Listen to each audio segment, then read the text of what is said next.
बिस्मिल्लाहिर्रहमानिर्रहीम सल्लल्लाहु अलैहि वआलैहि वसल्लम।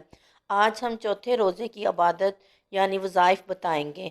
चौथे रोज़े में हर नमाज के बाद पढ़े जाने वाले वज़ाइफ। इससे पहले हम रोज़े की अहमियत अहदीस की रोशनी में बताते हैं। हज़रत अबू हुरैरा रज़ी अल्लाह अन्हो कहते हैं कि रसूल अल्लाह सल्लल्लाहु अलैहि वसल्लम ने फरमाया, अल्लाह ताला फरमाता है, इब्ने आदम का हर अमल इसी के लिए होता है सिवाय रोज़े के। वो खालिस मेरे लिए है और मैं खुद ही इसे इसका बदला दूंगा। रोज़ा डाल है, तो जब तुम में से किसी के रोज़े का दिन हो तो फहश और लायानी बात ना करे और ना ही शोरगुल मचाए।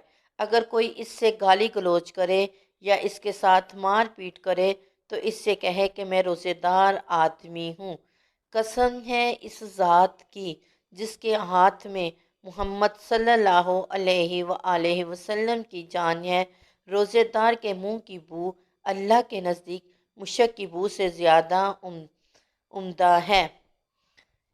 अब हम आते हैं अपने वजीफ़े की तरफ के बाद नमाज फ़जर, ज़ोहर, असर, मगरिब, इशा के बाद क्या पढ़ना है।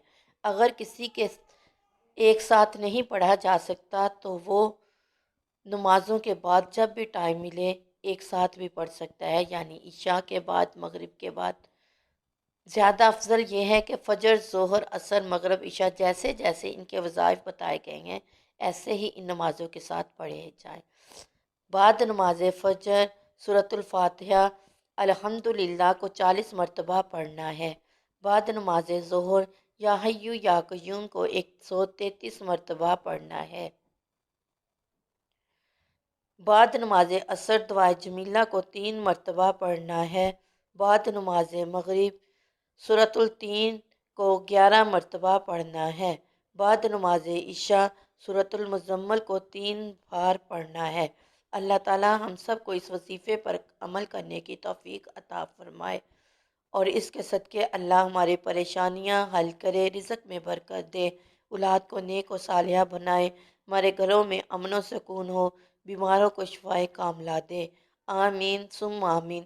सल्लल्लाहु अलैहि व आलिहि वसल्लम।